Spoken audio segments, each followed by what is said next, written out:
Before anything else, you would like to state again and remind our viewers that our objective in doing this program is to present the facts we gathered and present it to you without passing any judgment or conclusion just yet. At the end of this series, however, we will be providing a conclusion and a stand based on the research that our group has done. If you have information that can enlighten us and provide more clarity on this topic, please contact us and we will be more than willing to present your side. In our previous episode, we already talked about NHI or NHCP and the 3 commission panels who received the case of Butuan Limasawa Island claim for the site of the first Easter Mass in the Philippines. As the controversy for the site of the first Mass in the Philippines continued, Limasawa Proponents didn't stop researching evidence to prove their claim to the Commission Panel. In the last 2018 Commission Panel, the Mojares Panel, headed by Dr. Resil B. Muharras, a national artist for literature and a historian, the Commission submitted their findings for review to several history departments of known universities in the Philippines and professional organizations.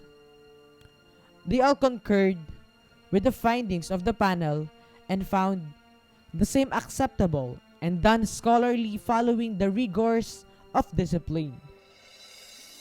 The panel recommended that the site of the first Easter Mass in the Philippine soil in 1521 took place in Limasawa Island, Southern Leyte. In this episode of Historia, we will now talk about the last claim for the series of the first Mass in the Philippines. And it is the claim of Limasawa Island, which was declared by the National Historical Commission of the Philippines as the site of the first Easter Mass in 1521.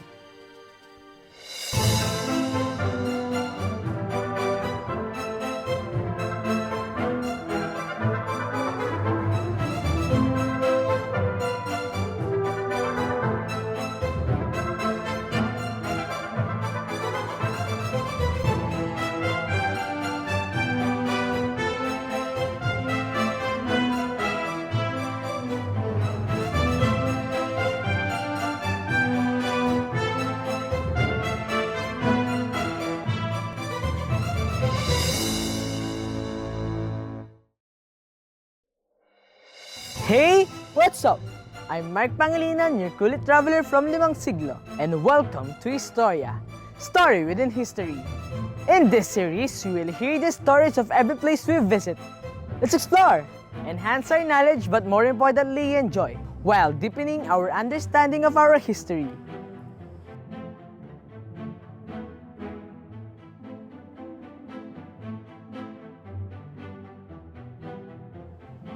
This episode was made through the generous support of Balemi, your home on a hill. One important event on the arrival of the Magellan Elcano expedition is the first documented and confirmed celebration of Mass in the country. According to the accounts of Antonio Pigafetta, the first Mass was held on an island called Mazawa. Significantly, the first Mass was held during the Easter of that year. I am with Monsignor Oscar Cadayona, the Vicar General of the Diocese of Maasin, and Dr. Rolando Borinaga, the main proponent of the Limasawa claim, who presented the case on the Mojares Panel. Okay, I'm Monsignor Oscar Cadayona. I'm the Vicar General of the Diocese of Maasin, and I am in this position since 2012 when I arrived from Rome because I had been absent in the diocese for 5 to 6 years. Then I returned here in the Diocese of Maasin 8 years ago.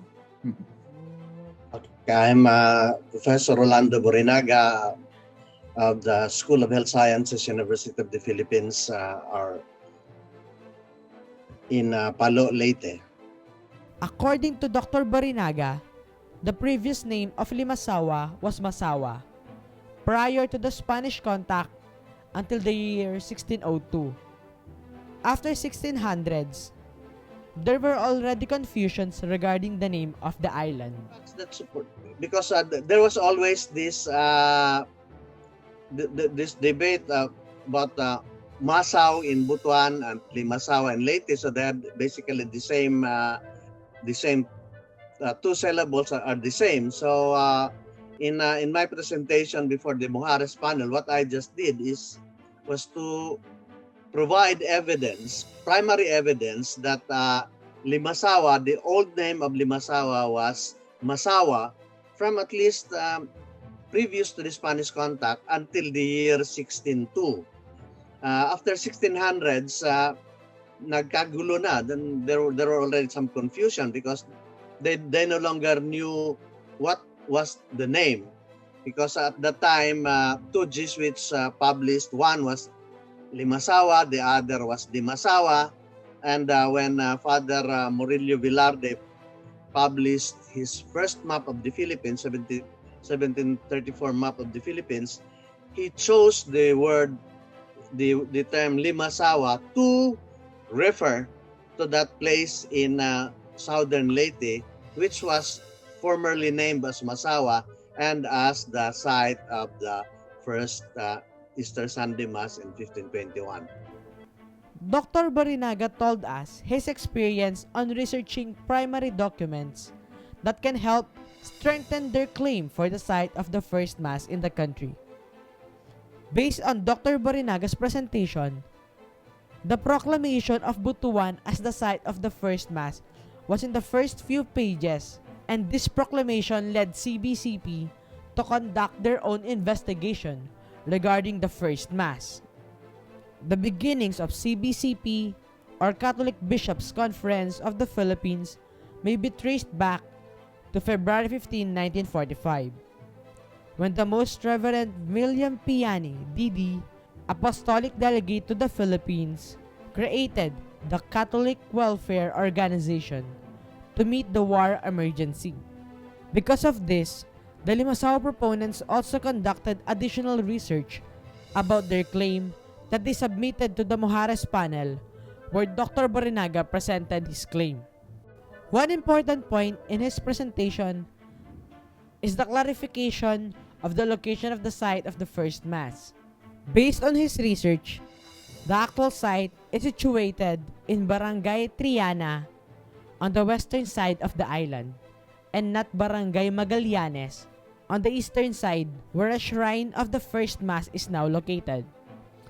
A nearby hill named Saub Point, overlooking Saub Bay, was the place where the cross was planted by Magellan's men. The three islands Pigafetta saw can be seen from Saub Point, and these are believed to be those of Camiguin, Bohol, and the Surigao area of Caraga. In 1921, the Philippine government recognized Limasawa as the site of the first Mass in the Philippines.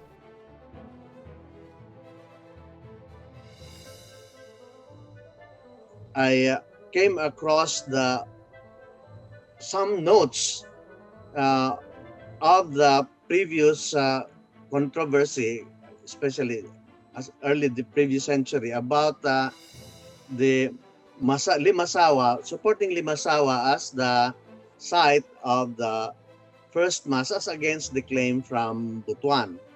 And then later, Father Scrooge also sent me some materials, and so I built up a theory that the first Mass actually was in Barangay Triana, Western Limasawa, as against the present fact that this is the Magellan Shrine in Limasawa is in Magallanes on the southeastern part of the island. So I published that in a journal in 2008, and then it stayed that way until 2018 when the National Quincentennial Committee tried to revive the issue on the request of the Butuan side.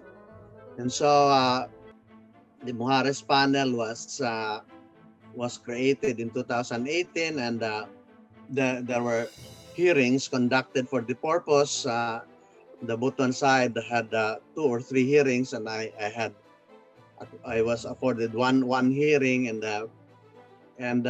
when the decision came in last year, 2020, the Muharras Panel affirmed the findings of three previous panels, affirming Limasawa as the site of the